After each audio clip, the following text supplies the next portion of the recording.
కేంద్ర మంత్రివర్యులు రామ్మోహన్ నాయుడు గారిని ఈరోజు తెలంగాణ రాష్ట్ర ప్రభుత్వం తరఫున వరంగల్ ఎయిర్పోర్ట్ మరియు ఆదిలాబాద్ ఎయిర్పోర్ట్కు సంబంధించి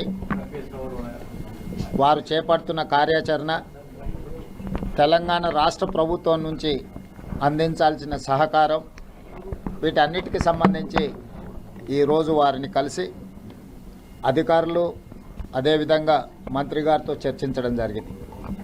ప్రధానంగా ఎర్రంనాయుడు గారికి అదేవిధంగా రామ్మోహన్ నాయుడు గారికి నాకున్న పరిచయము, తెలంగాణ ప్రజల పట్ల వారికి ఉన్న అభిమానము ఈరోజు ఈ విమానాశ్రయాల నిర్మాణానికి ఉపయోగపడుతున్నాయి. ప్రధానంగా రాష్ట్ర ప్రభుత్వాలు ముందుకు వచ్చిన మంత్రులు ప్రాధాన్యత క్రమంలో తీసుకోకపోతే పనులు ఆలస్యం జరగడానికి అవకాశం ఉంటుంది. కానీ రామ్మోహన్ నాయుడు గారు ఎప్పుడు అడిగినా అధికారులందరినీ పిలిపించి స్పష్టమైన ఆదేశాలు అధికారులకు ఇచ్చి ఈ ఆదిలాబాద్ అండ్ వరంగల్ ఎయిర్పోర్ట్ల నిర్మాణానికి అవసరమైన సంపూర్ణ సహకారాన్ని వారు అందిస్తున్నారు. మనస్ఫూర్తిగా వారికి నా అభినందనలు తెలియజేస్తున్నాను. ముఖ్యంగా భారత ప్రధానమంత్రి నరేంద్ర మోడీ గారు వికసిత్ భారత్ 2047 దేశానికి స్వతంత్రం వచ్చి 100 సంవత్సరాల ఉత్సవాలు జరుపుకునే సమయానికి $30 ట్రిలియన్ ఎకానమీగా ఈ దేశాన్ని అభివృద్ధి పదం వైపు నడిపించాలని వారు ఒక టార్గెట్ పెట్టుకొని పనిచేస్తున్నారు. అందులో తెలంగాణ రాష్ట్రం తరఫున కూడా మేము భాగస్వాములమై 2047కి తెలంగాణ రాష్ట్రము $3 ట్రిలియన్ ఎకానమీగా ఎదగాలని కోరుకుంటున్నాం. ఈరోజు దేశ జనాభాలో 2.5% ఉన్న తెలంగాణ దేశ ఆర్థిక వ్యవస్థలో 5% జీడిపిని రోజు కంట్రిబ్యూట్ చేస్తుంది. ఈ 5% జీడిపిని 10%కి పెంచుకోవాలనే విధంగా ఈరోజు మేము ప్రణాళికలు రచించుకున్నాం. 2034 లోపల $1 ట్రిలియన్ ఎకానమీ, 2047 సమయానికి $3 ట్రిలియన్ ఎకానమీకి తెలంగాణ రాష్ట్రం ఎదగాలని భవిష్యత్ ప్రణాళికలను రచించుకున్నది. అక్కడికి మేము చేరుకోవాలంటే ప్రపంచ దేశాలలో జరుగుతున్న వేగవంతమైన అభివృద్ధికి విమానాశ్రయాలు అత్యంత కీలక భూమిక పోషించబోతున్నాయి. పరిశ్రమలు రావాలన్నా, పెట్టుబడులు పెట్టాలన్నా, ఇక్కడ పరిశ్రమలు ఉత్పత్తి చేసిన వస్తువులను ఇతర దేశాలకు ఎగుమతి చేయాలన్నా అంతర్జాతీయ స్థాయి ప్రమాణాలతో విమానాశ్రయాల అవసరం ఉన్నది. దీన్ని తెలంగాణ రాష్ట్ర ప్రభుత్వం, కేంద్ర ప్రభుత్వం గుర్తించి ఈనాడు వరంగల్ ఎయిర్పోర్ట్, ఆదిలాబాద్ ఎయిర్పోర్టులను తక్షణమే మొదటి ప్రాధాన్యత కింద తీసుకొని నిర్మించి వాటిని పూర్తి చేయాలని లక్ష్యంగా పనిచేస్తున్నాము. జూన్ 2, 2028 నాటికి వరంగల్ ఎయిర్పోర్ట్ అదేవిధంగా ఆదిలాబాద్ ఎయిర్పోర్టును కూడా పూర్తి చేయాలన్న లక్ష్యంతో ఈరోజు మేము ప్రయత్నం చేస్తున్నాము. తప్పకుండా కేంద్ర ప్రభుత్వ సహకారంతో ఈ 2 ఎయిర్పోర్టులను జూన్ 2, 2028 నాటికి పూర్తి చేసుకుంటామనే సంపూర్ణమైన నమ్మకం, విశ్వాసం నాకు కలిగింది. అవసరమైన సహకారం రాష్ట్ర కేంద్ర ప్రభుత్వాలు ఇచ్చిపుచ్చుకొని ముందుకు వెళ్ళడం జరుగుతుంది. ఒక ఎయిర్పోర్టు నిర్మించాలంటే 4 ప్రధానమైన అంశాలు. మొదటిది భూసేకరణ, 2 అనుమతులు, 3 నిర్మాణము, 4వది ఎయిర్పోర్టును ప్రారంభించుకోవడం. ఈ 4 కీలకమైన అంశాల పట్ల ఒక స్పష్టమైన కార్యాచరణ తీసుకొని ముందుకు వెళ్తున్నాము. స్థానిక సంస్కృతి, కాకతీయ డైనాసిటీకి ప్రపంచంలోనే ఒక గొప్ప గుర్తింపు ఉన్నది. కాకతీయ కళాఖండాల గురించి కూడా ప్రపంచంలో గుర్తింపు ఉన్నది. ఈరోజు వరంగల్లో నిర్మిస్తున్న ఎయిర్పోర్ట్కి ఆ కాకతీయ కళాఖండాల రూపురేఖలతో పాటు అంతర్జాతీయ ప్రమాణాలతోనే ఆ ఎయిర్పోర్టును నిర్మించాలి, పూర్తి చేయాలని టార్గెట్గా పనిచేస్తున్నాం. ఖచ్చితంగా కేంద్ర ప్రభుత్వ సహకారంతో, మరీ ముఖ్యంగా ఏవియేషన్ మినిస్టర్ రామ్మోహన్ నాయుడు గారి సంపూర్ణ సహకారంతో వీటిని పూర్తి చేస్తామని తెలంగాణ రాష్ట్ర ప్రభుత్వం భావిస్తున్నది.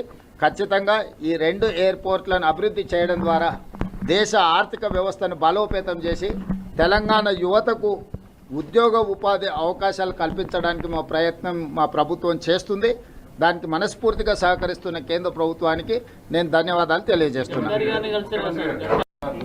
కేంద్రంతో సమైక్య స్ఫూర్తితో కార్డియల్ రిలేషన్ చేయడం వల్ల రాష్ట్రానికి అభివృద్ధి జరుగుతుందని చెప్పారు. నిన్న కేరళ ముఖ్యమంత్రి సతీశన్ కూడా ఆ రకమైనటువంటి చేశారు.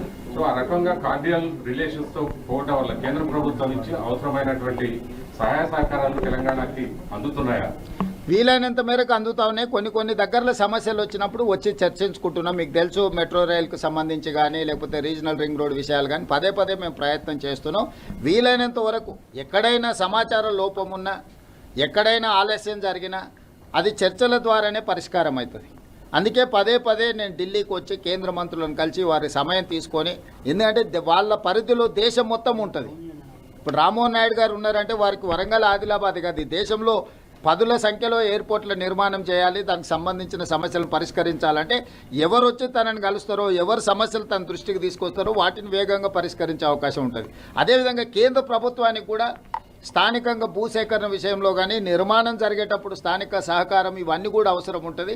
ఇవన్నీ చర్చించుకుంటేనే పరిష్కారం అవుతాయి.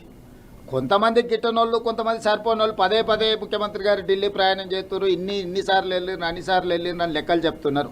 ఏది వచ్చినా ప్రజల కోసమే పనిచేస్తున్నాం. నిన్న మేము తెలంగాణ రాష్ట్రంలో ఉండే అన్ని పార్టీల ఎంపీలను పిలిచి మేము పవర్ పాయింట్ ప్రజెంటేషన్ ఇచ్చినాం. కేంద్ర ప్రభుత్వంతో తెచ్చుకోవాల్సిన అనుమతులు కానీ, నిధులు కానీ, వాటికి సంబంధించిన సమాచారాన్ని అంత ఇచ్చినాం. స్పష్టంగా చెప్పినాం, అభివృద్ధి జరిగేటప్పుడు రాజకీయాలు లేవు.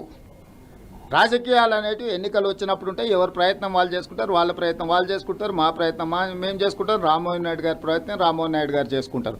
సో ఈరోజు అభివృద్ధినే లక్ష్యంగా ఈరోజు రాష్ట్ర కేంద్ర ప్రభుత్వాలు సహకారంతో ముందుకు వెళ్తున్నాయి. ఈ కార్డియల్ రిలేషన్ కొనసాగించాలని మేము భావిస్తున్నాము. తద్వారానే సమస్యలు పరిష్కారం అవుతాయి, చర్చల ద్వారా పరిష్కారం అవుతాయని తెలంగాణ రాష్ట్ర ప్రభుత్వం సంపూర్ణంగా విశ్వసిస్తుంది.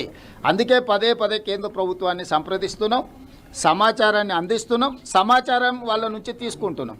సో భవిష్యత్తులో కూడా ఈ కార్డియల్ రిలేషన్ కొనసాగుతుంది. సీఎం గారు మనోహర్ లాల్ ఖట్టర్తో ఏమైనా సమావేశం ఉంటుందా? మెట్రోకి సంబంధించి ఇంకా స్పష్టత రాలేదు. ఈ రోజైతే నితిన్ గడ్కరీ గారిని రీజనల్ రింగ్ రోడ్ ఇతర హైవేస్ మీద కలిసాము. రామ్మోహన్ నాయుడు గారిని విమాన కనెక్టివిటీ మీద కలిసాము. మిగతా మంత్రుల సమయం అడిగినాం. వాళ్ళ సమయం ఉందా లేదా అంటే, నేను వాళ్ళ అపాయింట్మెంట్ తీసుకున్నాక రాలేదు, వచ్చినాక అపాయింట్మెంట్ అడుగుతున్నా కొంతమందిని. సో వాళ్ళ ముందస్తు కార్యాచరణ ఉంటే కొన్నిసార్లు ఇవ్వచ్చు, ఇవ్వకపోవచ్చు. ఏదేమైనా పార్లమెంట్ సమావేశాల సందర్భంగా మళ్ళీ ఢిల్లీకి వస్తే ఒక 3-4 రోజులు ఇక్కడ ఉండి అందరినీ కలుస్తాం. ఎవరెవరితో సహకారం తీసుకోవాలో తప్పకుండా తీసుకుంటాం. మీడియా మిత్రులకు నా సూచన ఒకటే, అనవసరమైన రాజకీయ వివాదాస్పదమైన అంశాలను ప్రస్తావించకండి. ఇది అభివృద్ధి చేసుకోవాల్సిన సందర్భం. అందరూ కలిసికట్టుగా కలిసి పని చేసుకోవాలా, ఒకరికొకరు సహకరించుకోవాలా. అనవసరమైన విమర్శలకు దారితీస్తే పని పాడవుతుంది.